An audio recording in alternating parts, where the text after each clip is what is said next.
Hello, YouTube. This is Bub's Comics coming at you with No Faces Comic Chat. It's Monday night. You all know what that means. It means, it means what I just said. So, No Faces Comic Chat. So, welcome, one and all in one. We do it because we love it, and you can pretty much say that about everything we do. So, with me as always, never misses a beat, never misses an episode, except for last week. DS Comics, welcome back, brother. What's up, man? Good to be here. We really missed you last week. It was great to have Roger, of course, and I had another guest. He canceled, so I tell you, nobody wanted to be on there that week, but we worked it out. Me and Roger had a good time anyway, as we always do. So glad you can make it. We won't ask where you were. We don't have like tracking on you or anything, so we don't want to know where you've been, really. Yeah. No, and I would spare you and not even tell you anyway. Well, we're hoping you had a good time in and around whatever you did, so long as it was legal. Yeah, and always. Directly, he's not beside me, so he must be below me. Here's Metarog. Roger, say greetings, everyone. Greetings, everyone. Great to be here on another Monday night with my buddies and the superstars in the chat. What a blessing. Woo-hoo. And speaking of which, we got, let's see, the comic collector wanting to know if he heard the name of the show correctly. I wouldn't even ask you guys to say the name of the show because you never like it. You never know what the heck it is. So DS Comics, what's the name of our team tonight? Hold on, you said you weren't going to ask us, then you ask us. Yeah, I don't know. It's DC. Something about DC. All right. I know we're all big DC lovers. So that's what we're the big DC lovers. And there's no puns in there or anything, no alliteration, no oxymorons. I thought DS would like it, but he met it with the same dry resolve he has everything else that occurs on the interwebs. We have Werewolf by lunchtime. He says no work today. So woohoo, we get to hang out a little longer than the usual. We have Metarog, of course, Unruly Simeon's in the house. Bigglesworth is here. Chaos and Comics saying, hey, faceless friends, I tell you, that guy, he was busting my chops. I'll give you the super condensed version of the Chaos and Comics drama that occurred today. It was like an episode of The Bachelor. It was great. Basically what happened was he had put up a video in which he, in error, had said that Batman Adventures number 12 was not the first appearance of Harley Quinn. And just so happened to have it handy enough to fuss at him like that. So he says this wasn't the first appearance of Harley Quinn. He likes the one in continuity as the first appearance. He wants to claim that as the first appearance. I said, look, either it's first appearance in comics or it's not. And to me, this is first appearance in comics. Now, if you want to say continuity, that's, I'm not even going to get into that debate because it's a difficult one. But I just say if it's in comic form, this is first appearance. Now, you want to count coloring books, that's another story. And if you want to count, celluloid appearances on TV, that's something else as well. But if you just want to say first appearance in comics, that's this. What's the first in continuity? Which one is that? I don't know. Joker and Harley Quinn number 1. I think it's a one shot. Oh, the black cover? Yeah. Where they're like touching each other. I think the cover's hideous, but I'm just not a fan of that dark version of Harley Quinn or Joker, really. Well, which one was published first? This was published first. Yeah, I'd go with that then for first appearance. I would too, but that's beside the point. That was a point I had already made. We went back and forth. That was on a comment of one of his videos. At least I was watching. And then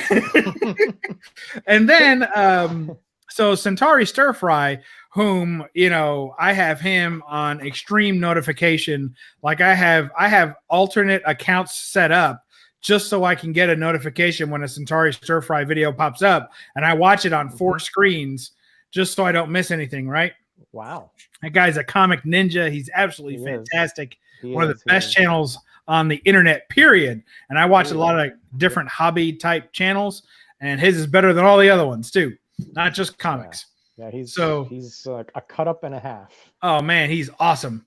Man. So I enjoy that. So anyway, he put up a video today where he was going over a statue of Harley Quinn, and he happened to mention, much similarly to Chaos and Comics, I think his name's Chris, but that Batman Adventures wasn't really the one that he did have the book though, at least, and he was saying that his favorite first appearance was also the one in continuity. And so now I had to actually go through this and say, no, here's what it is. To me, when you're going after continuity, that is a fool's errand. That's fool's gold. You say, oh, well, first in continuity, I think that's a bunch of crap. And the reason that that's a bunch of crap is because there is no continuity until there is a first publicized appearance in chronology, right? In real life chronology. Okay. So if you have something published in May and something else doesn't publish in August, but the story in August is in continuity, it's not in the real world, maybe in the story, but in the real world, it's not. And then the other issue that I have with that is what I had cited in the comments to Centauri Stir Fry. Well, what Chaos and Comics was busting me on is he was saying that I didn't give Stir Fry a hard time, which I didn't.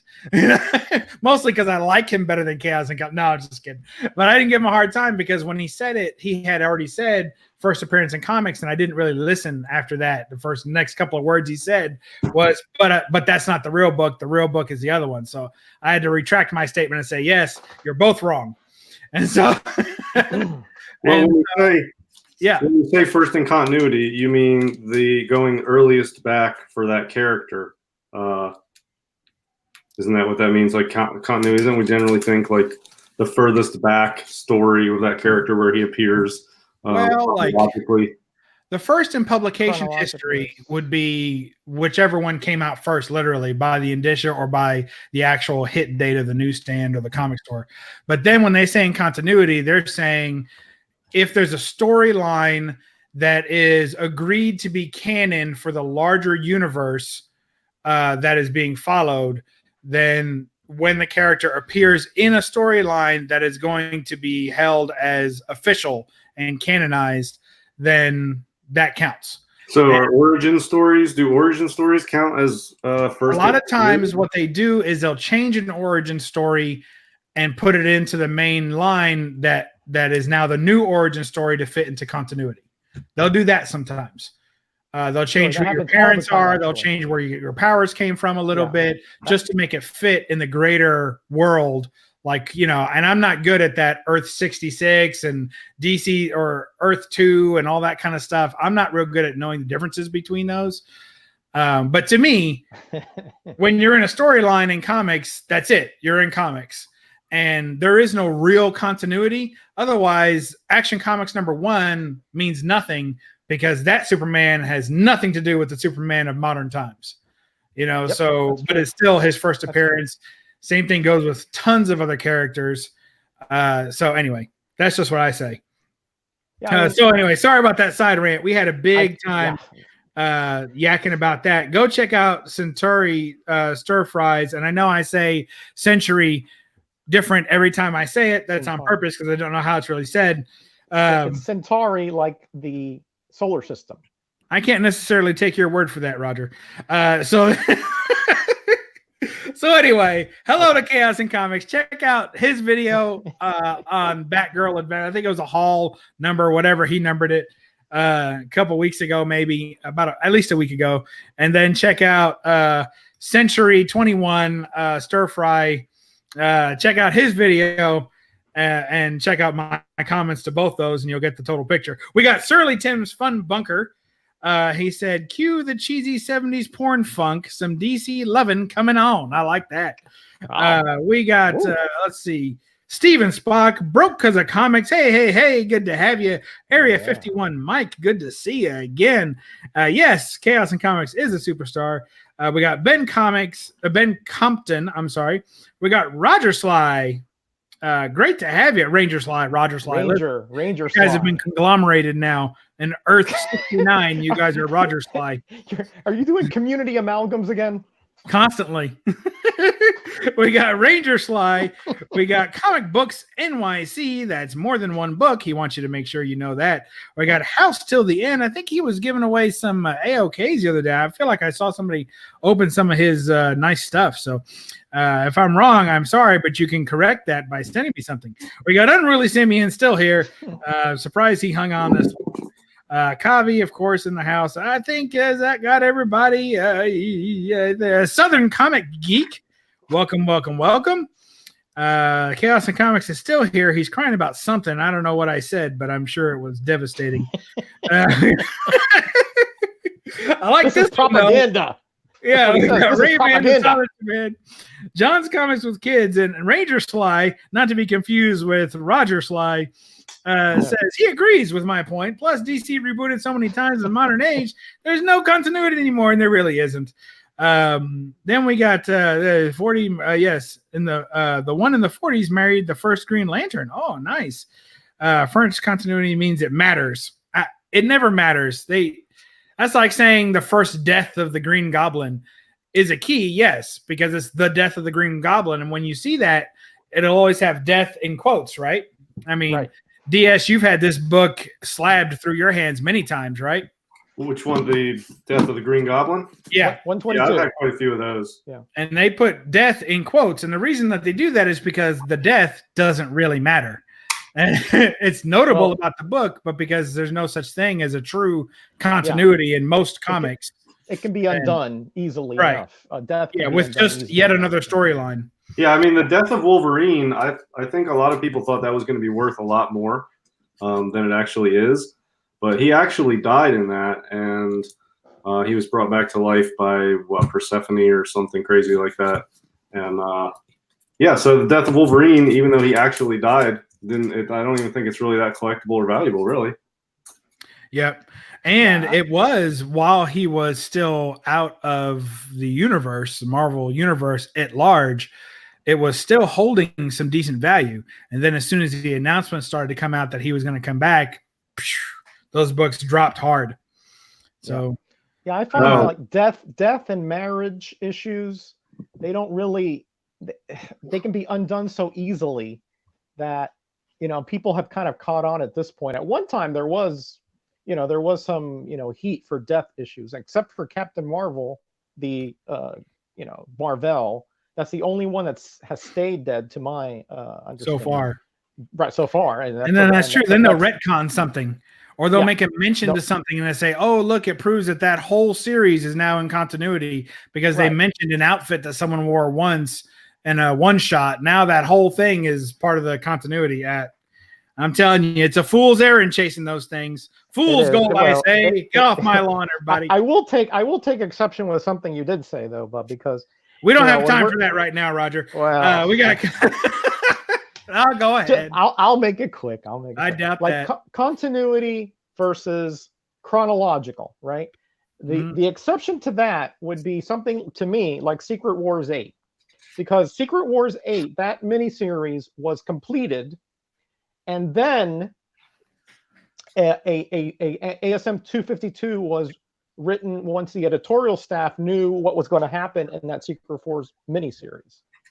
So to me, that is kind of an exception because there was actually a precursor story that was predicated upon that led to the first costume appearance. Right. So to me, Secret Wars 8 is a more vital appearance of the costume than ASM 252. I have no problem with that technically.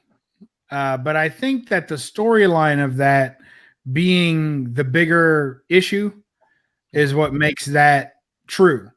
And also, I don't mind any of the caveats you want to add.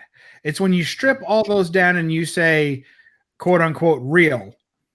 So if you want to say Secret Wars 8 is a first in continuity and that is a more important book than ASM 252 or Marvel Team Up 141 or any of the others, then I say, okay, I agree with you on that. But if you have to strip away all the caveats and buts and get all the way down to the first appearance, I don't think you would say it was Secret Wars 8. It's ASM 252 or Marvel Team Up 141.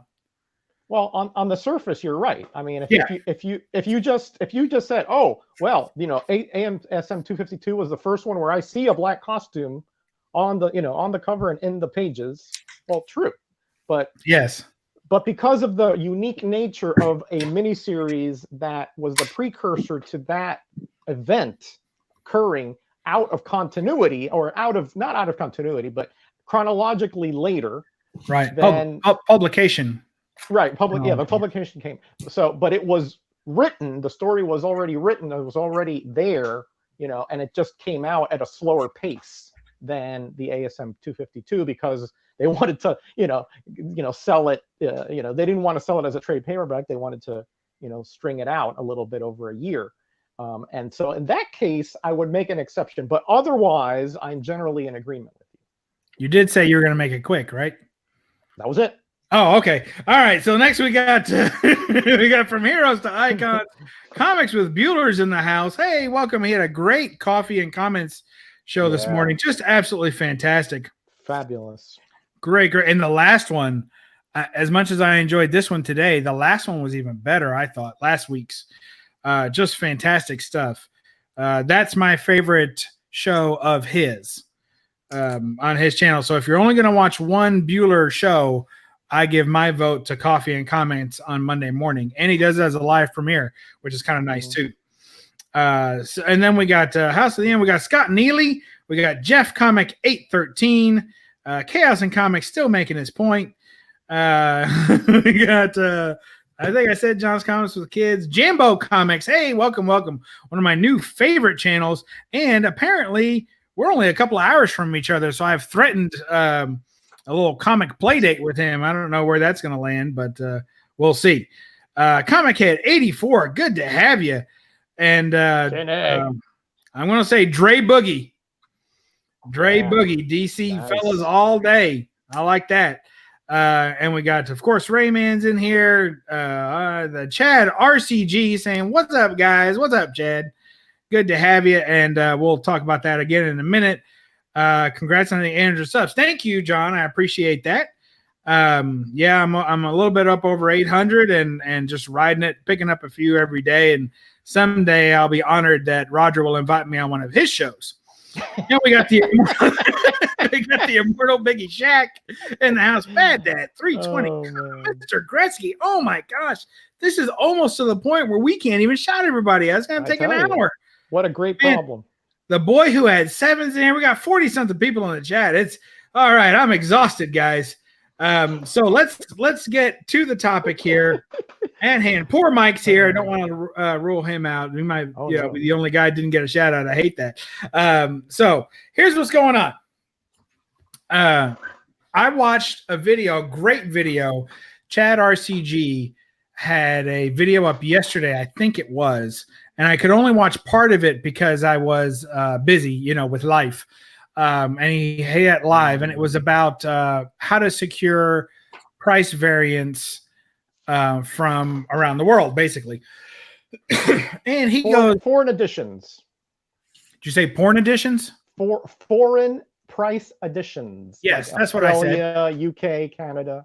Yeah, they're not various because in that country, those were the regular issues. They're variants for us in the United States, but that's being, seeing it from a different perspective. But if you're in that country, that's your issue.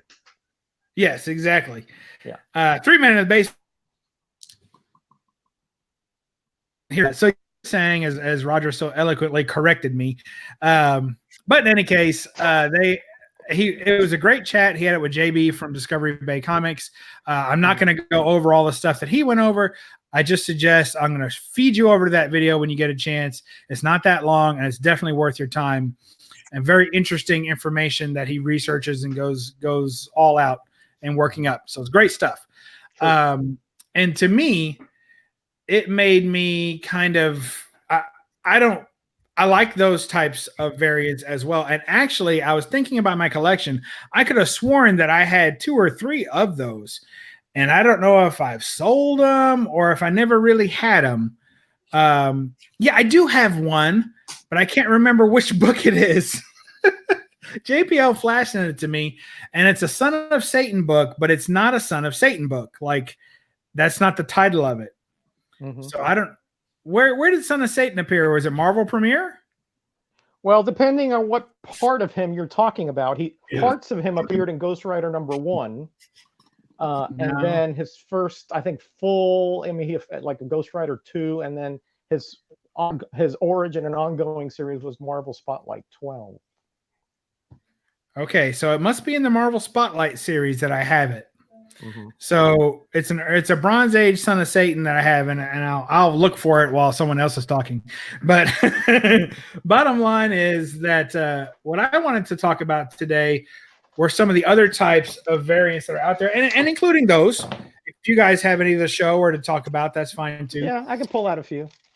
But here we have one particular type of variant. I'll do this real quick.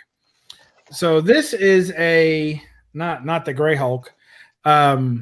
This is a Mexican print, okay? And I don't want to say the word reprint because it is a Wolverine number 13 story, okay, from volume 3, I believe.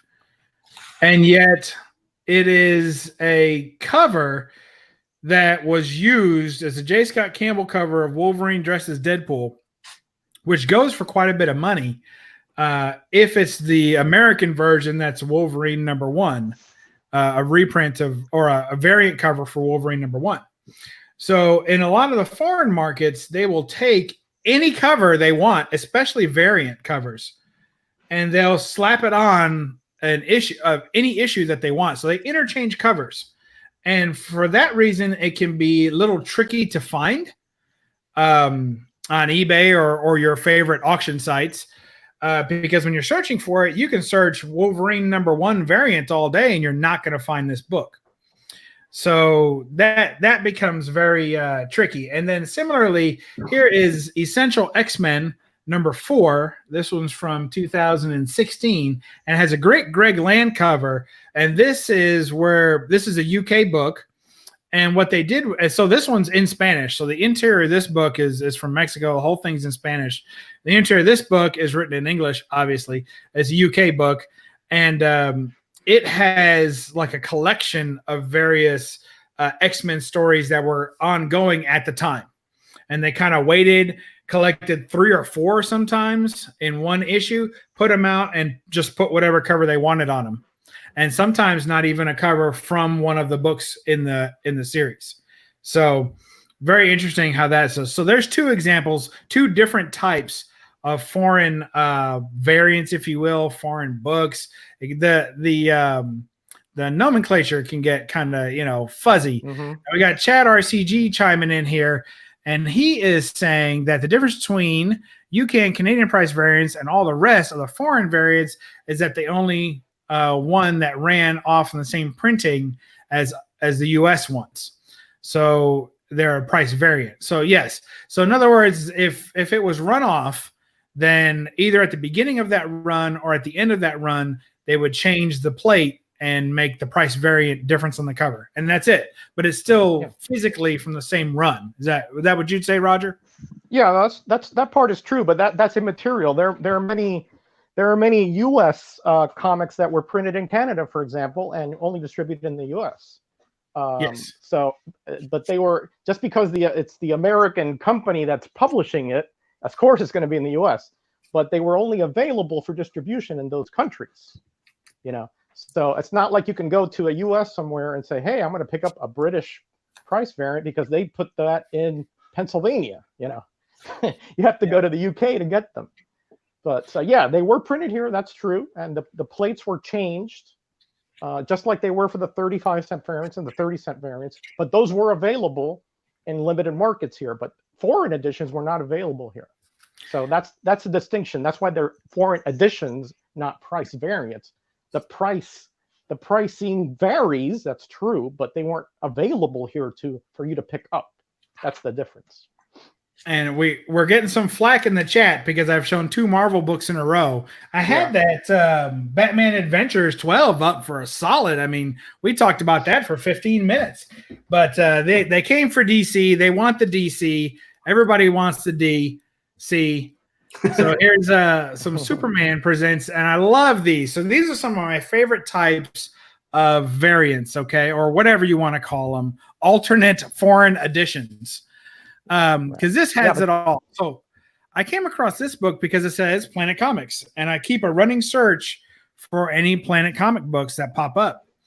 Of course, I'm trying to get the Golden Age science fiction books, not these. So this is from Australia. This is a comic from Australia, and it says Planet Comics, which is what lured me in. So that's the publishing company, the Australian publishing company. And then it says Superman Presents. There's some big DC love for you. Then it says Tip Top, which anybody? that's the name of the run, if you will, or the title of the comic is actually Tip Top Comic Monthly. And then it's Batman versus Man-Bat and King of the Gotham Jungle. And I love it because it's so indicative of a lot of these reprints or these alternate versions, these foreign versions, foreign to us, of course, is that they will slap whatever name sells at the top of the book. Like that's what they care about is right there, that name right there. And then they say, hey, Superman sells, but we're going to give him a Batman story with a Man-Bat. And actually this cover was swiped. Oh, I don't know if it's a World's Finest cover or if it's a tech cover, but this is kind of a cover swipe of a regular DC book. So there you go. There's some DC love for you. Yeah, what do you think of that? The Australian and sometimes foreign. Now this is the difference here, right? These were printed in Australia, so these were they have their own they have their own type of distribution over there, and they were printed there. But these were comics that were first of there are some Mexicans that have original stories, by the way, that are Marvel comics, but I believe these were all reprints from previous comics that were previously printed in the U.S. But the Australian editions are neat actually because you don't see them here very often, obviously. Is that full color? Inside? I don't remember. I bought it like a little over a month ago, and I don't remember. But hey, look at this, the beauty. And these are, someone had mentioned in the chat as well. Yeah. They are larger. They're a very odd size. Mm-hmm. It's in a magazine bag and board because it's the height of a magazine. So it would not fit in a Golden Age. So it's the width of a Golden Age book. It's bigger than a silver. It's the width of a Golden Age book, and it's the height of a magazine. So about impossible not to have all that great. Oh, black and white. Yeah, that's what I figured. And again, because I collect a lot of indie books, a lot of underground books and things like that I don't always show off on the channel for obvious reasons. But usually when it's a black and white book and I open the pages, I have to be worried about what's shown. So right. But in this case, good old family-friendly DC for you. Loving it. Yeah, and that happened a lot in the foreign published editions. They sometimes were either black and white or they had lesser color palettes. Because again the regulations that DC, I guess I don't even know how what kind of agreement they had, but they probably had to be delayed for a certain amount of time, a year or something. The story had been out in the U.S. and then they sometimes will say, hey, yeah, you can do it, but not in color, so it doesn't conflict with sales or editions that the U.S. have, so that you can tell them apart easier. All kinds of shenanigans were going on but Australian editions are neat though. I think they're really neat because they have the same price kind. They have the cents or whatever, but totally different. Obviously money type as far as it's not like a U.S. dollar or anything. What's interesting too is that they rarely tell you what the original book was. You really have to hunt it down because like when you open that up, it doesn't say, like in an American book, they may go ahead and say, this collects the following issues originally published, and they'll give you like the mini indicia for each one, right? But this one, it doesn't. They don't tell you what book it came from, where these stories came from. They just kind of present it as its own thing. So they don't give any credit back to the original publication of these stories. Yeah. Again, the Mexican editions, I think, have a similar thing. What's it called? Diario something, novelas diarios or something like that. And then they'll put all kinds of just reprints of Marvel comics, and they won't. At least the ones that I recall, and like even the Disney ones, like they reprinted those for a while, and I don't think they had any reference as to what the original printing of that was. They just sort of came out, and that was it. Right. I'm with you. What do you think, DC? Are these DS? See, DC Comics in the top right corner. What do you think, DS, about these? Because I know that I have asked you about similar things before.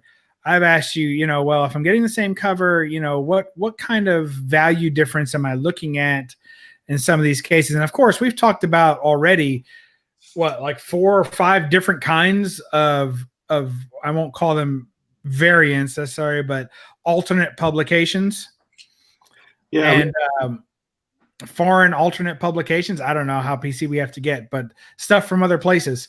And so what do you think as far as value goes? How does that, like, I can just see DS saying, yeah, I'd rather own nothing than own that book. But to me, that totally satisfied me. All right, so for my personal collection, I'd rather own nothing than those books. Yes. I knew it. But no, I would take here's one thing to consider, and nobody reads comics anymore. We just slab them and collect them and look at them and trade them back and forth and buy and sell. But I don't ever foresee, aside from some novelty attempt, I don't ever foresee foreign editions from other countries of like superhero stuff having much value here because they're not in English. When you open them up, they're not in English. You can't read them. So that even if they're slabbed and you never are going to read them, it still has something about it that undermines the value in America, I think. So, comic books are an American art form. And when you have a foreign edition that's not printed in the US and is also not in English, there's something that feels off about it to enough of the hobby that's never going to have a ton of value. Now, yeah, people are still going to go after a rare novelty.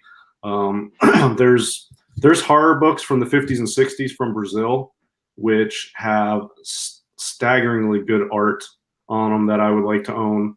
But that is sort of an exception to my rule because the Brazilian artists, the Brazilian horror artists in the 50s and 60s, and even into the 70s, are renowned for their style in the horror genre. So some of that stuff is highly collectible and really cool.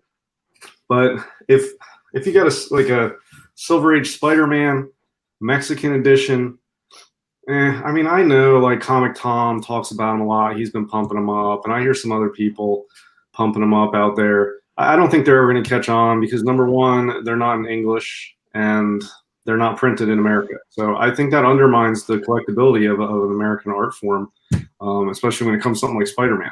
The UK stuff is a little different because those were printed here and they're in English. It's essentially the same book. It just has a 9p or a 10d on it instead of 12 cents or whatever. So those will always have value. I don't think those will ever meet or exceed the value of the US editions, but they will always have really good value. And those are worth a lot. I mean, X-Men 1 in a 4.0 is probably like, I don't know, $6,000 or $7,000 book right now.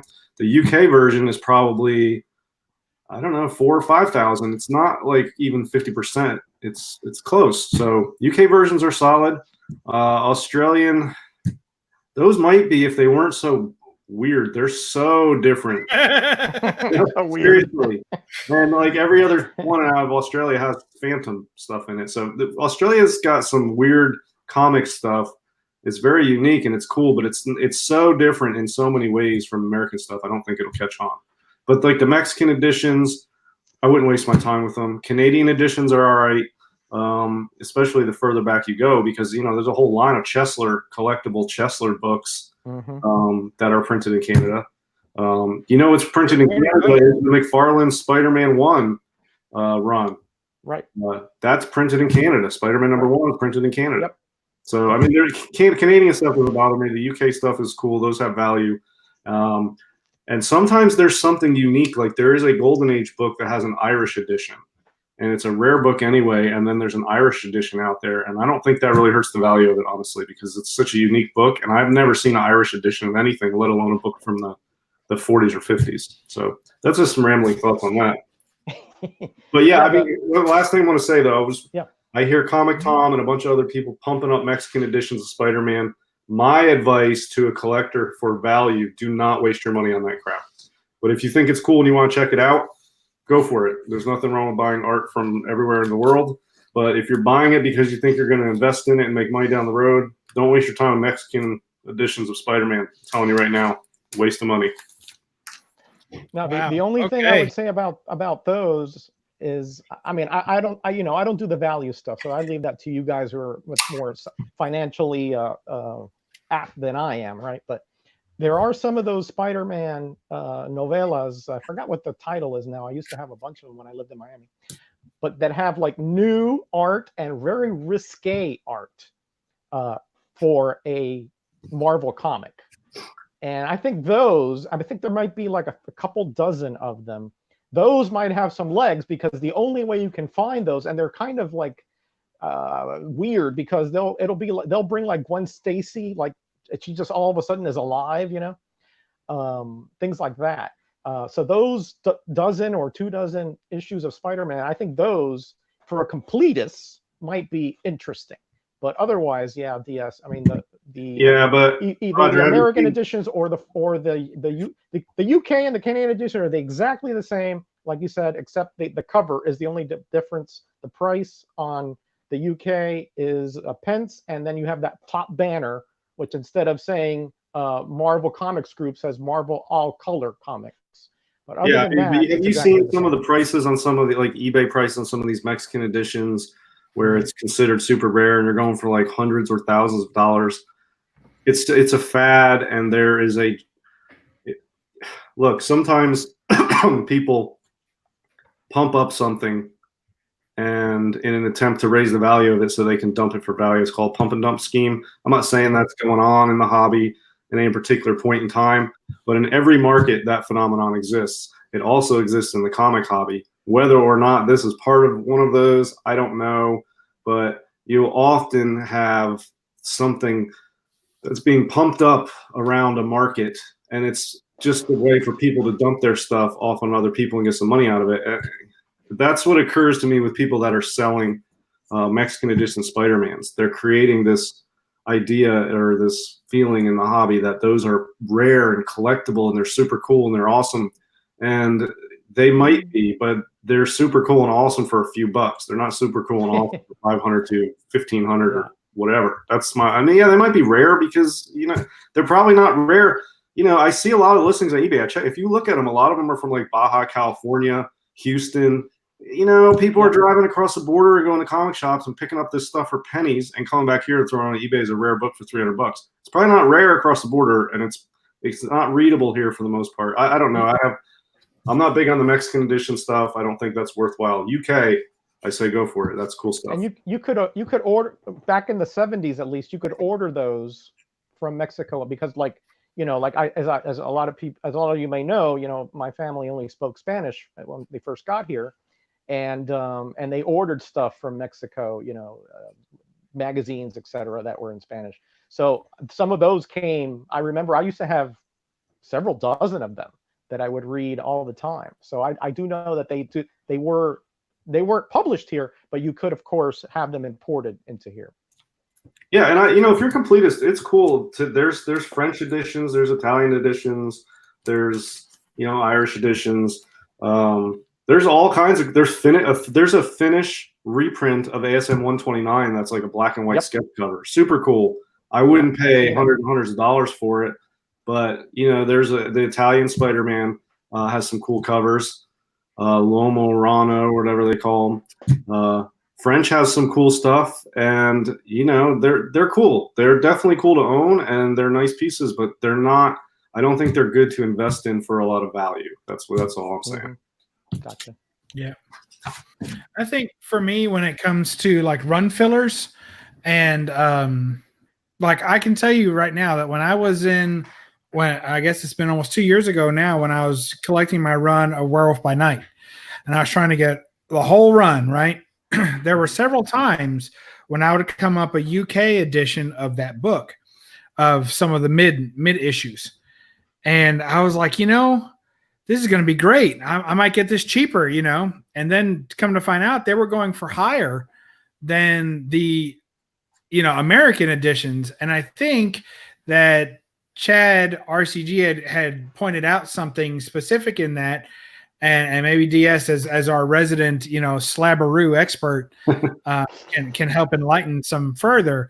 But if you go by the census to gauge rarity, not necessarily scarcity, but at least rarity on the census, many of those UK editions would have naturally had lower print runs and are less available, especially in high grades when you consider that they had to travel across the pond a couple of times, harder to get in high grade and fewer of them available.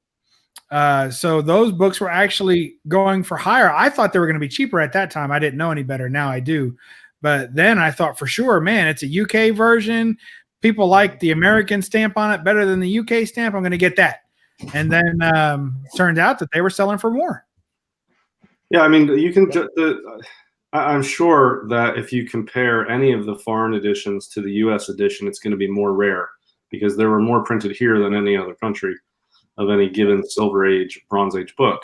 So they're definitely going to be more rare. But the problem you get into if you're collecting for rarity value is you're going up against the U.S. editions. So somebody who's looking for like an ASM 1 in like a 7.5, if you've got a UK 7.5, that is a rare gem. That's a hen's tooth. You're not going to find probably many, if at all, ASM 1s in 7.5 with a pen stamp. But you're competing against, hundreds of US versions in 7, 7.5, 8, 8.5, all the way up. So it's not like a true variant. It's sort of like a direct competitor. It's viewed as sort of a competitor, and it's distinct rather than being a variant of the same thing. Is sort of the view of it when you get to stuff like that. When you have like Eternals 30-cent variants, it's the group of all Eternals 1, and that's the thing. And some of them are very rare because they have 30 cents on them. Let's put that up there for you for reference. Yeah, and I'm going to clean and press that and slab that for you at some point. I'm not slabbing my variant. I am. I guess you will, Roger. But see, that's an Eternals 1. That's not. That's in the mix with all the other Eternals 1. Right. That has something very rare about it. The ASM 1 in the UK version is a distinct thing that's competing against an entire market of ASM 1s from the US. So it's not looked at as like a rare example of ASM 1. It's a distinct version of ASM 1 that there are fewer of. Does that sort of make sense? It's like a smaller group of the same thing competing against the bigger group. Yeah, makes sense to me. At least it makes sense to me exactly. And certainly, and this is something that I wanted to make clear, that these foreign editions are certainly rare because they had lower print run, because obviously those countries have a much lesser population base than the U.S. So logically, the percentage of collectors or readers at that point would be, I don't know what it'd be. I've heard 15% in the UK of what the U.S. run is, something like that during the Bronze Age. So yeah, they're rare. And to going back to Bub's point, during the 70s and 80s, if you got a UK variant, that was tantamount to having the plague. I mean, you were a leper if you showed up with one of those at school. You're like, ugh, those were just so frowned upon because they were different. They weren't the U.S. edition and all that. So a lot of those were discarded. I remember during the 70s and 80s, even when I worked at the shop, they didn't move. We had tons of them. They didn't move. But now when people are more educated and, these kind of biases are sort of put into context of rarity. They're more sought after because they're just not. Certainly in the United States, they're not nearly as many as there used to be, and percentage wise, a fraction of the U.S. type. So in that sense, Chad is doing good getting those because they're much rarer for certain. And if you're talking about rarity, being more, having hold value, then he's on the ball there. Absolutely. Yeah, I mean, UK versions are worth money and they're good investments, and you can get them cheaper than the American versions. I don't have any problem with them; they're good investments, but they're never going to equal or surpass the US editions. Nobody's ever going to say, "Oh, ASM1 UK, this is the highest graded pence copy on the census. I'm going to pay more than I will for the same grade of an American copy." And I don't think that's ever going to happen. Another thing to consider is over in the UK, they would rather have the US version over the UK version too. So, I mean, the US version is the US version because it's a US invention. It's a US form of art. It's an American original art form, and everyone around the world wants the originals that were printed here. The UK versions are a nice second place to that, and they're rock solid. You get down into Mexico and France and Australia, it starts to fall off pretty dramatically. I think UK and Canadian are close cousins for the American versions, and they will always have a lot of value, and they're good investments, but they'll never equal or surpass US values regardless of the census on those. That's what I think. Well, but aside from Canadian and UK, I wouldn't even go in the other ones unless you can get them cheap and they're cool novelties, but don't buy them for investment value, really. Well, see, you mentioned something, you changed terms on us for a second there. I'm sure it was just an oversight, but earlier you said pence stamp, and now you're saying pence price. And so let's just comment on that for a moment for people. Now, I apologize, I do not have a DC. Pence stamp. Yeah, I'm not talking about that. But here is a pence stamp. So this is a book with an American price, right? So this is an American run book. And then here in the corner is a pence stamp. So this book was printed here as a normal comic, normal to us, right, and then sent overseas. And when it got to the store, they stamped it with the pence price. So that's what that is. I don't know if it was the store or the distributor, because all stamps are pretty standard. They are very standard. It could be the distributor, and it could have happened here before it went there as well. That could have also happened like 3 years ago. Do you know what I mean? Yeah, that didn't happen. Thanks, DS. Well, I'm saying any of those pence stamps, those could have happened when somebody picked up a lot in 1988 and they stamped all the books. It doesn't necessarily come from the exact time that book's from, but it's possible. Yeah, they'd have to mimic the stamp exactly, but yeah. You guys have to remember, DS doesn't like anything that defaces the cover art. So to him, a stamp, it's. I like but yeah, same thing goes for all your date stamped books, DS, because that could have been done 2 days before you bought it off eBay. I like date stamps, but you got to check if the date stamp matches the date of the comic. It's probably fake. Well, these don't even they don't even use that currency anymore, that mark for currency anymore. So somebody would have had to go get a vintage stamp for currency and stamp this book, because that's an old marking that they don't use anymore. In fact, I couldn't even identify it. I had to get JPL Flash, my buddy from England, on the case. Him and Michael from Scotland. I got them on there, and they verified that's what it was. Yeah, Comic Geek McD. Sorry. Yeah. And of course, there's something else to offend DS.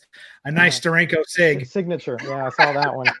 Well, if you're going to have a signature, at least it's one with a aesthetic one like Steranko. Yeah, that's not a bad placement of the signature. It doesn't mar the cover too much.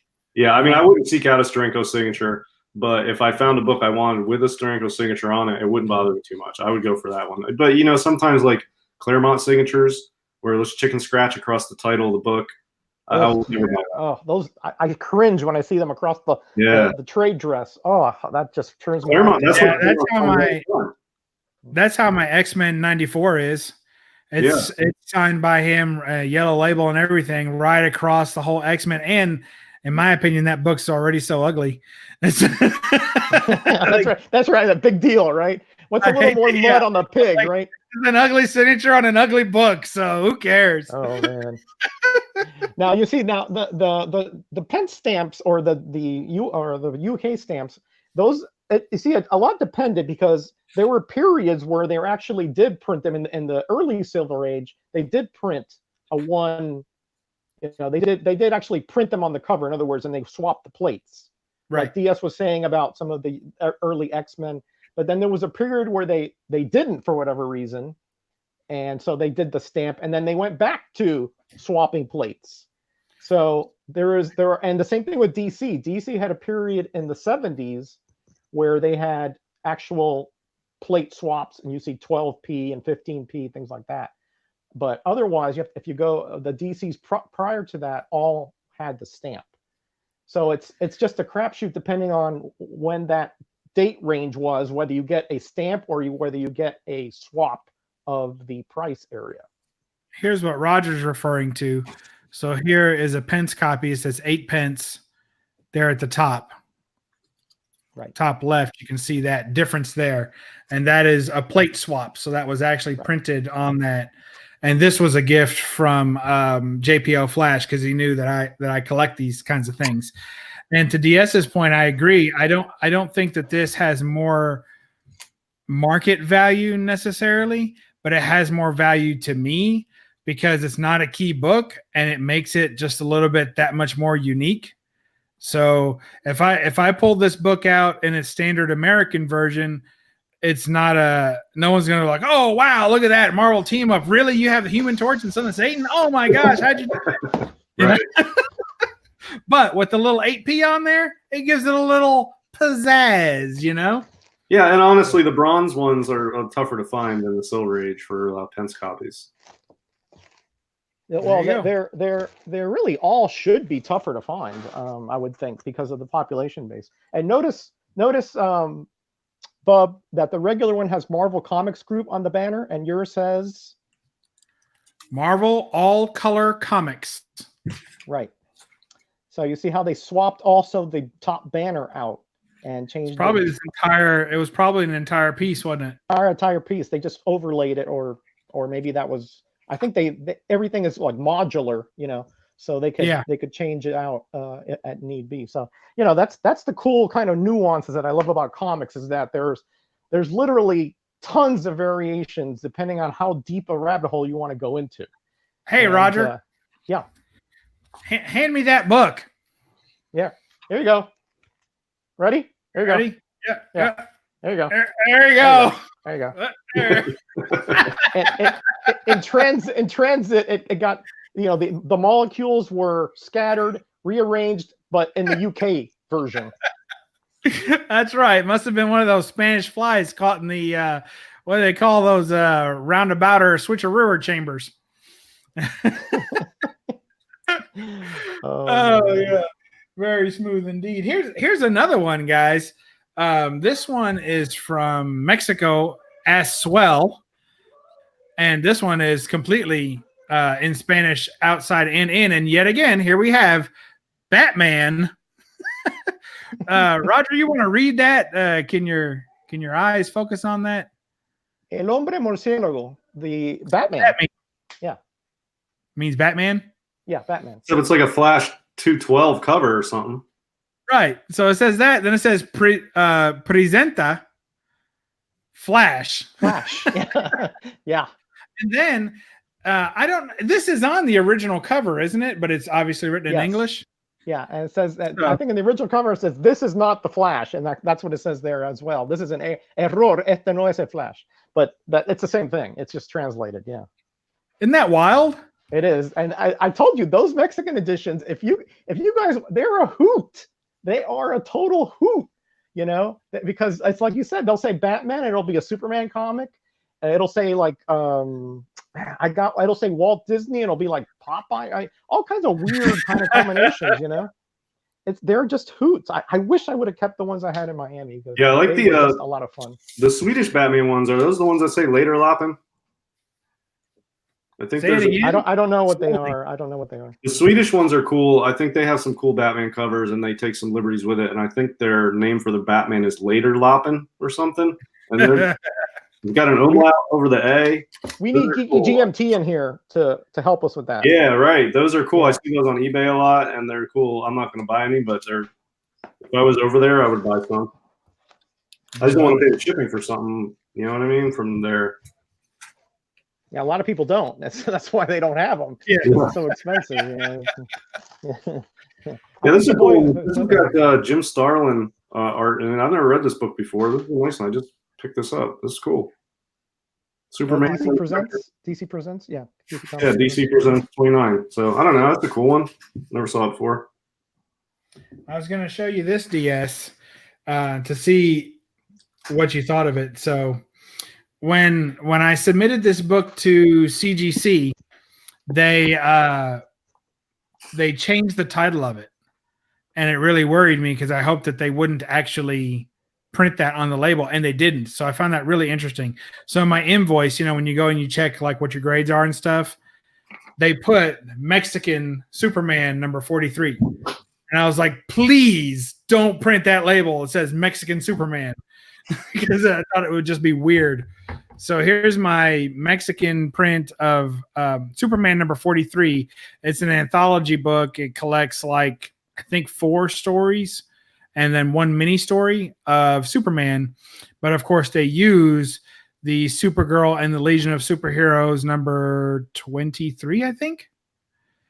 For the Adam Hughes cover for the cover. So look at how they did this label, DS. It's like Superman 43, then it says DC Comics 2017, but then they put Mexican edition. I don't know if you can see that. Yeah. Mexican edition / variant cover. Yeah, that's cool. So they're definitely, I just found it interesting how I would almost think that up at the top, underneath where it says Superman 43, it would say like DC Mexico or something like that, Well, you got luckier than me when I had an ASM 129, the Finnish copy from Finland. And they didn't put Amazing Spider-Man 129 Finnish version variant cover. They put the actual name of it, which this is not my copy, obviously, but this is what they put on. Oh my gosh! Oh boy! Like, are you kidding me? Oh Whoa. my gosh! Yikes. And then over here, well, at least it says Jerry Conway and so forth on there. Yeah, and so in the notes, reprint. Yeah, no crap. Wow. Right, just, you know what I mean? Wow. And they have since changed that practice, but when I sent mine in, I got a 9.8 on it, and in 9.8, Hama Kamina Staban Laja. I mean, that's what they put on the side. Wait. Oh, that was pretty good, by the way. I think it was pretty close, actually. Why did you hear that again? No, that's a one-off, bub. But yeah, so that's what they put on that Finnish one. Well, but that's the title. It's actually on the comic, right? Yeah, I mean, this is what the comic looks like. Okay, well, you have to understand, and that's they can't put something else. Oh, they could. They do now, though. They have since changed that practice. If you send it in now, it'll say Amazing Spider-Man 129, and then in the bottom underneath, it'll say Finnish version. Well, what if you're in Finland and you send that into CGC to get slabbed and send it back, and you're like, what is this? This is not the comic that's in here. Yeah, I guess you could send it to Halo or whatever. Maybe they'll do it. I don't know, but I mean, there's 3 umlauts in that word right there over the A. I mean, can I buy a vowel in there? I mean, come on. Right? But this is super cool because it's like this one I owned for a while, and I actually sold it as a set with my ASM 129, the straight up one. This is just a cool black and white sketch cover, and I think this was limited to like 500 or something. Yeah, just a super cool ASM 129 sketch cover. But it just cracks me up that they wrote that as the title on it. On the flap. That's great. Cool. I love it. Cool. Yeah, I told you the variety of comics that you can, if it just depends. Like there was a time, I don't know if this was when I was on YouTube, but somebody was trying to get all the different editions of ASM 252. From all countries. There's Israel. There were some from Finland, Sweden, Brazil, et cetera, et cetera. There were like dozens of them. I mean, literally, it was a whole array of them. At least 30, 40 of them. Oh, Greece was another one. So if you're that, there are some people who are so focused in their collection. They want every one of this type, and if you go to that extreme, like when they did the Spider-Man, that every comic shop or whatever had a variant. There's somebody who got every single one of them. They had to write away for comic shops around the country to get all whatever they were. I don't know how many they were. It depends on how deep a rabbit hole you want to go down in your collecting focus. But I think it's cool regardless. I just think it's like way too much work for me. Yeah, I agree. But like Scoon was saying earlier, hey, Scoon's Comics and everybody else in here that we've not had a chance to shout out. Comics Addictions here, Midwest Comic Man. I mean, you guys are just lighting it up in the chat. Thank you all for being here and for joining us, of course. And Werewolf by Lunchtime still here. In a rare occasion, he's not at work. So thank you.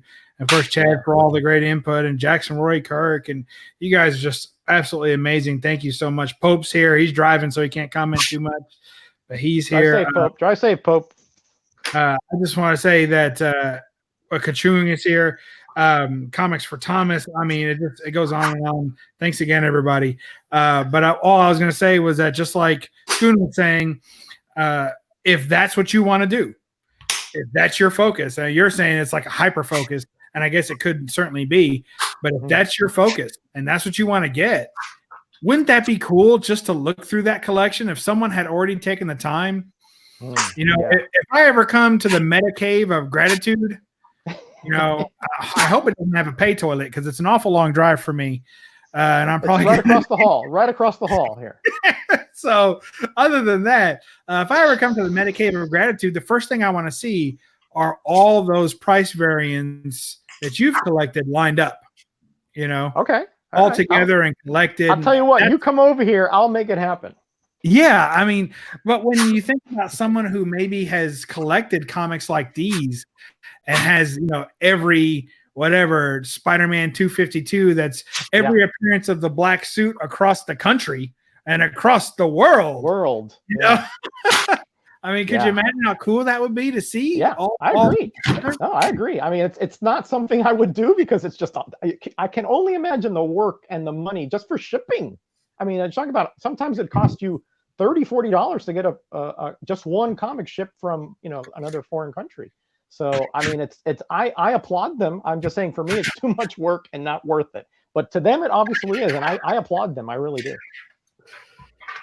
Well, I think it's pretty cool. I like these things. I think, especially for me as a low grade collector, I look for anything that gives the book a little bit more, style, or something a little bit different. That's why I like signatures on books, because, if it's a 9.8, I don't want a signature on it, honestly, because it's a great representation of the original art.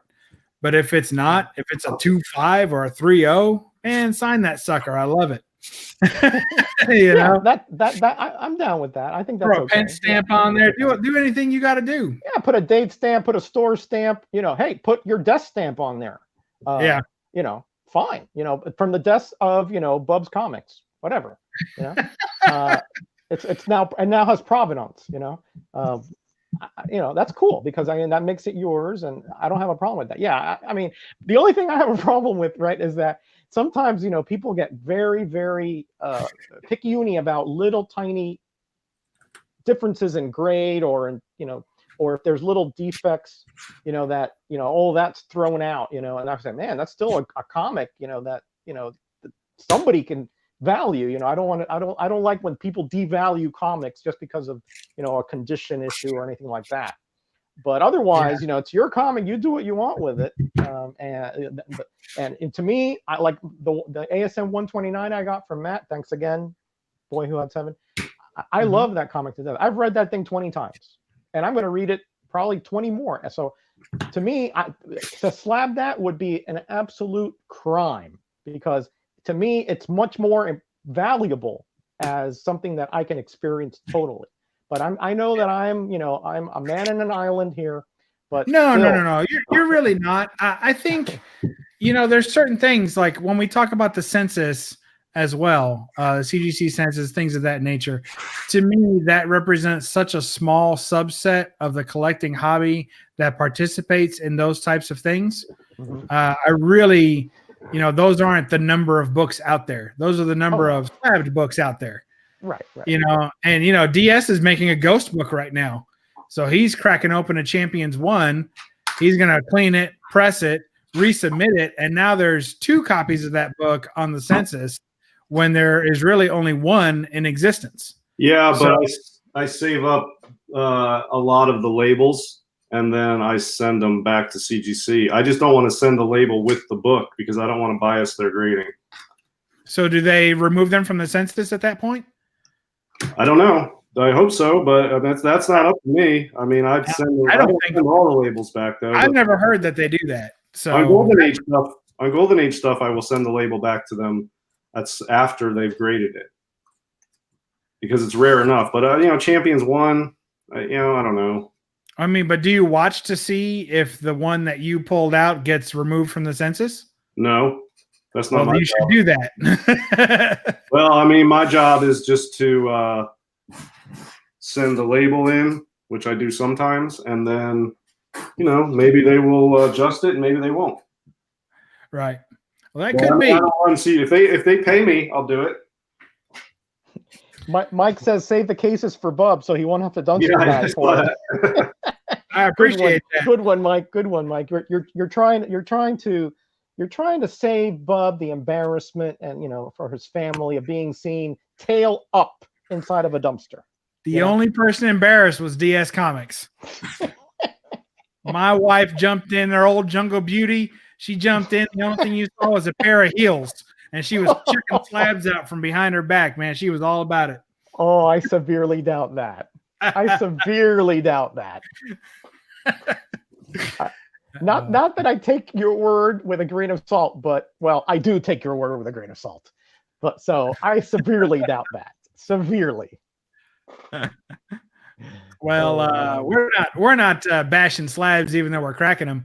We're not getting into all that tonight. No, heck no, man. I mean, if that's any kind of collector that furthers the comic book medium is good with me. I agree. That's just how I do it. I wish the world was not filled with people like me because it would be a very boring place. Be different, please. Yeah, I agree with you 100%. So anyway, that's our show tonight, guys. I think we beat it pretty good. Thanks for all the books and for all the knowledge getting slung around here on this stuff. It's an interesting topic to me. It's not really what Chad RCG was talking about in his. He was talking about the specific UK and Canadian run off the same run, right? Yeah. And at DS said that's probably the one that holds most value. But I would say second to that would be what you were talking about, Roger, and that's the books that are a completely new and original story, like the Mexican books. Right. I think they're using the characters. They have license to use the characters, and it's a completely different story with characters that are long gone, come back, and all this kind of stuff. And we can get right back to the original not in continuity kind of argument, but there's still, it is a unique comic to collect, not just a variation of another comic. So that, I think, has its own value as well. Yeah, I think for the right person who likes to be complete as far as a character, or even though you're right, even though it's not canon, and it's questionable whether it was really licensed or if they did it, on that's even better. If they did it, because honestly, you read those things and you see a lot of skimpy and a lot of dresses and bathing suits, a lot of like more Russ Meyer-y type of comic. You don't actually see nudity stuff. Yeah, I had read one of those books 3 times before I realized it was in Spanish. Oh, really? Uh-huh. Well, with you, that you may be an exception to the rule, but yeah, they're very risque. Well, not all of them. I'm not saying every single one, but a lot of them are. So they are, to me, they are interesting and unique and different because that's the only, as far as I know, that's the only place where you can find that particular story in those Mexican editions. Yeah, good stuff. All right, guys. So I think we've established that there's some that hold more value. There's some that, depending on your particular collecting style, may hold less value in the general market. But if you are a collector of oddities, if you're someone who likes a little bit of variation in your collection versus someone else's, or even in your own collection, it's kind of nice to be on the lookout for. Know that sometimes you'll pay a little less for that book in another language, even perhaps, and sometimes you'll pay a little more. So, if you're into it, God bless you. Put it on your channel and let us all enjoy it. How about that? Sounds good. So we got, good. DS, what do you got coming up on your big old channel this week?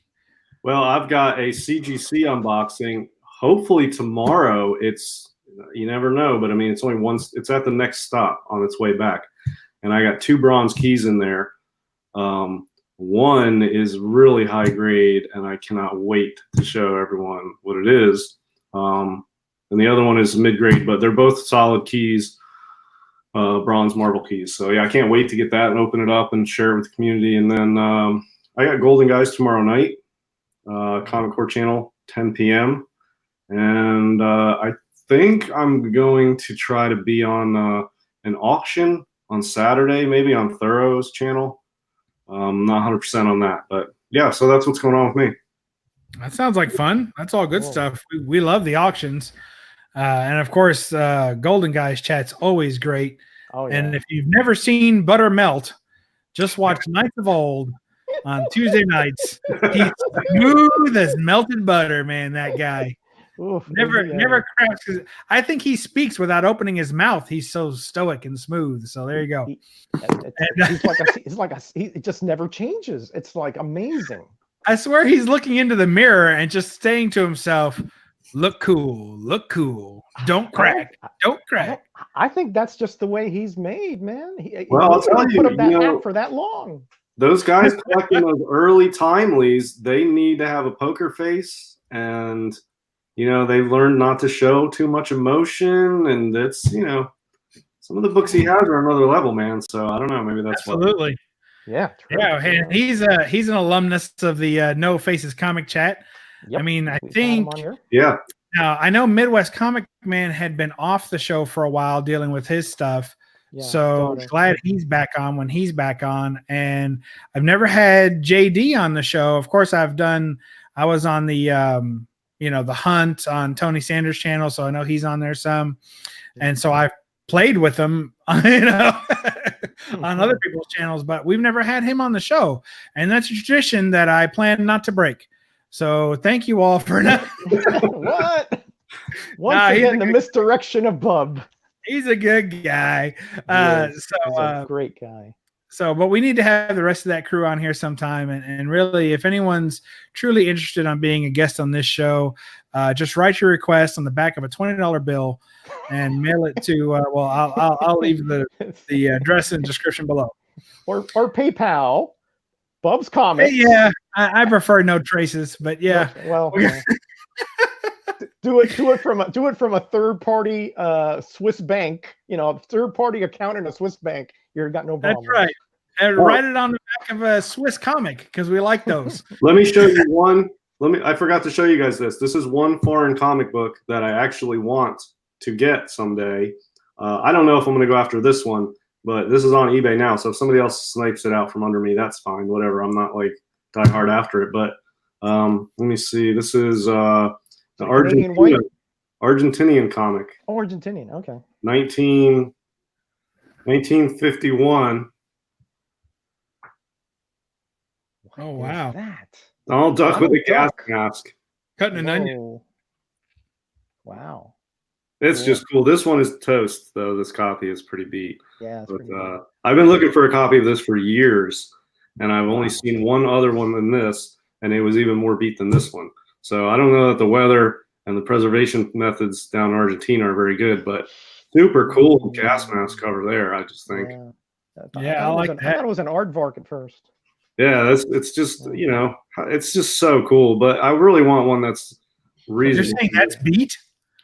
I mean, it's Looks pretty dirty. I'd say that. Yeah, I think it's fantastic. I Yeah. fear this one is actually brittle. Honestly, I don't know how well that's showing up.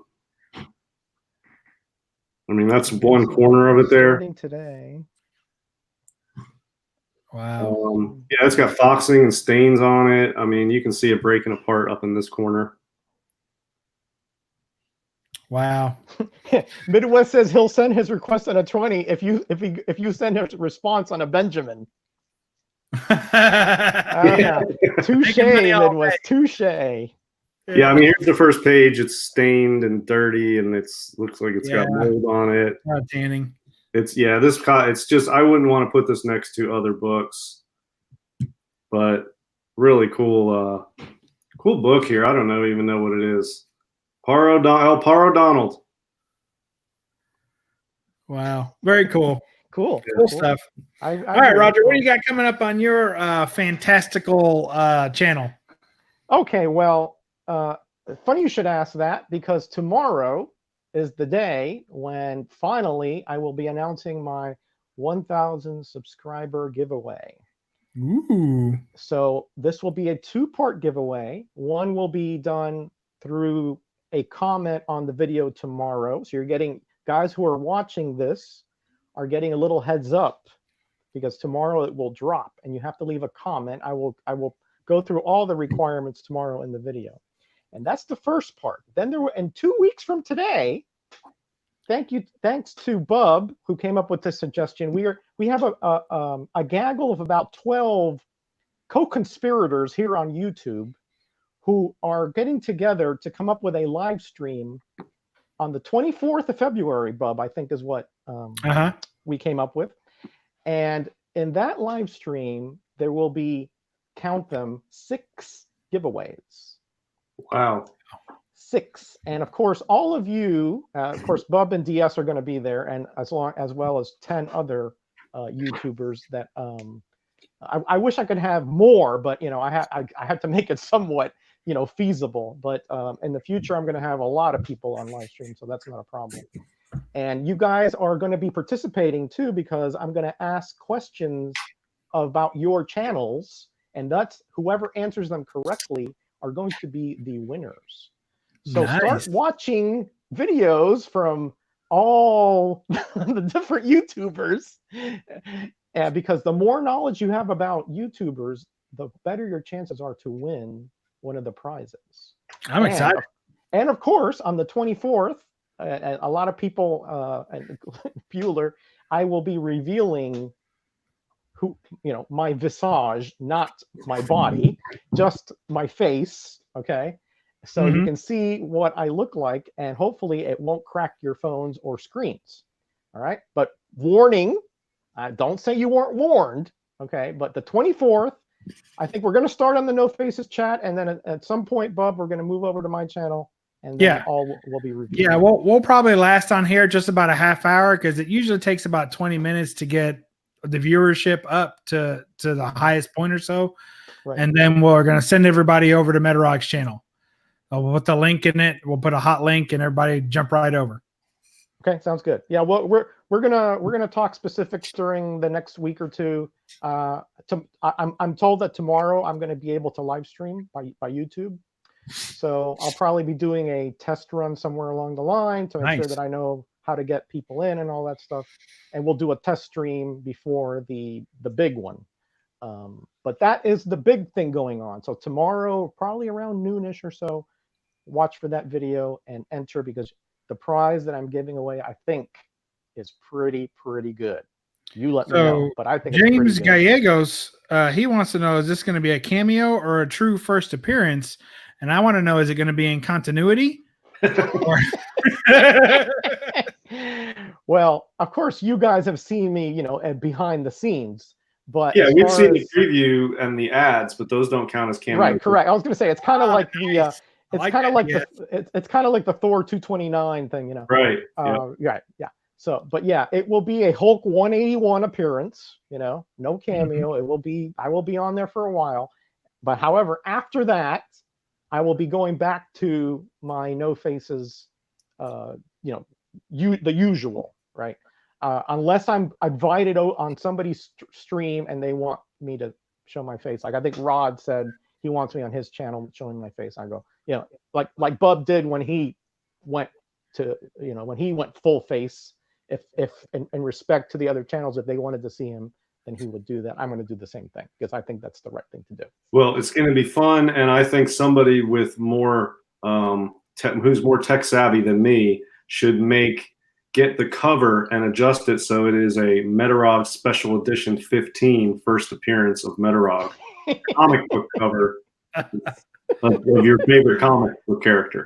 I think that would be killer. I don't know how to do it, but hopefully somebody can figure out. Maybe we can get somebody to do a Metarog Special Edition 15 book cover.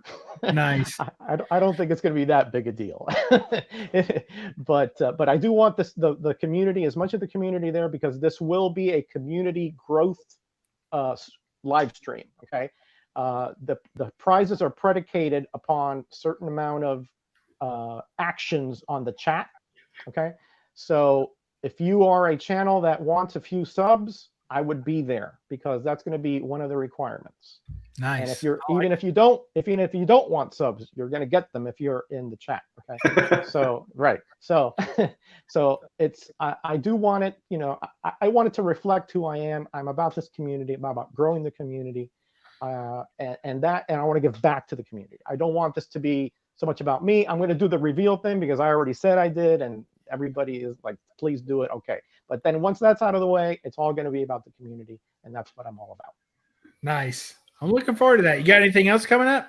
That's already a lot. No, just the usual, the roundup on Thursday, and I'll probably have a support video on Saturday.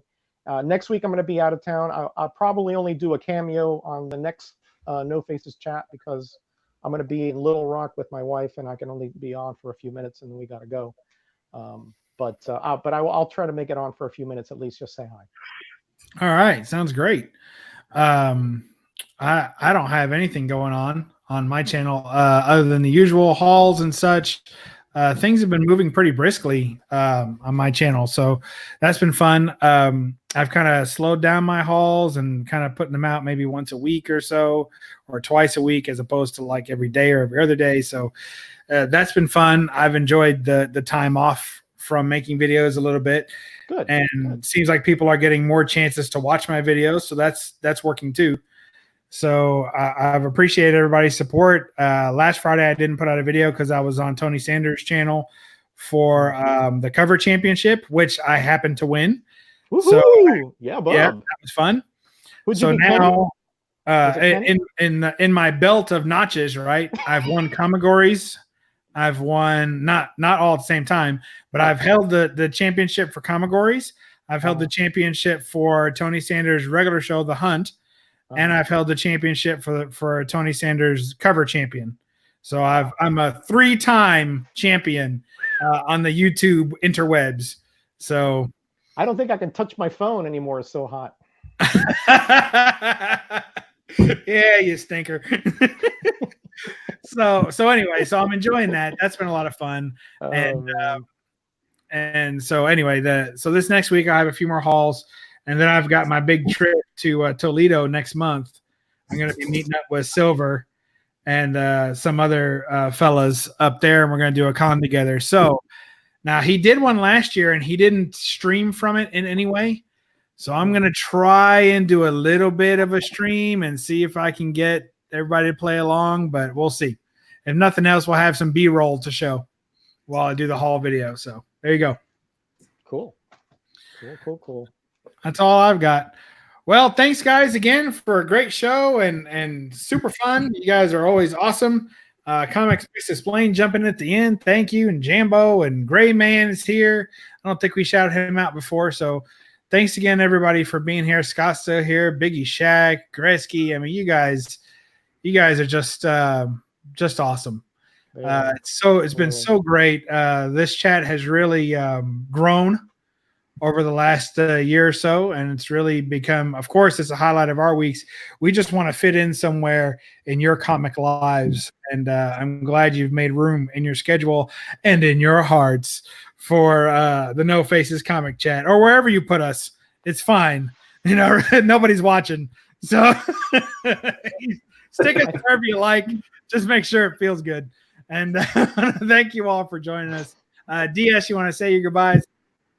Yep. Everybody do your homework. Thanks for being here. We'll see you next week. All right. Thank you. And Roger, go ahead. Yeah, guys, great show. Bub's heart grew 3 sizes too big today. And for that, I am eternally grateful to everybody in the chat that made that happen. And everybody be blessed and be back. All right. Thank you. Thanks, Reed Moore, for showing up at the end. We'll catch you later. And remember, thank you for joining us on No Face Comic Chat. We'll catch you next week. Read a comic and don't apologize for the glare. Bye-bye.